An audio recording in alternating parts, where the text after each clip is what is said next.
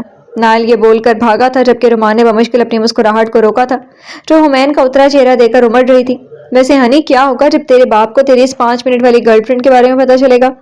رومان کی بات میں چھپی دھمکی پر حمین نے اسے مارنا چاہا تھا، وہ بھی بھاگ گیا جبکہ حمین نے آسمان کی طرف دیکھا تھا۔ یا اللہ، ہٹلر سے بچا لینا، قسم سے میں اس لڑکی سے بات نہیں کروں گا۔ حمین کی بڑبڑاہٹ پر پاس سے گزرتی لڑکیاں مسکرائی تھی جبکہ وہ ڈھیٹوں کی طرح انہیں گھورتے ہوئے نائل اور رومان کے پیچھے گیا تھا۔ جی تو فرینڈز، کیسی لگی ایپیسوڈ؟ امید کرتے ہیں پسند آئی ہوگی، لیکن ہمیں آپ سے ایک شکایت ہے کہ آپ ہمیں ویسا فیڈ بیک نہیں دے رہے جیسے آپ کو ایپیسوڈ چاہیے ہوتی ہے۔ تو کائنڈلی پلیز اپنا اچھا سا فیڈ بیک اس ایپیسوڈ پر دیں تاکہ ہم نیکسٹ ایپیسوڈ جلد سے جلد پبلش کر سکیں۔ شکریہ، اللہ حافظ۔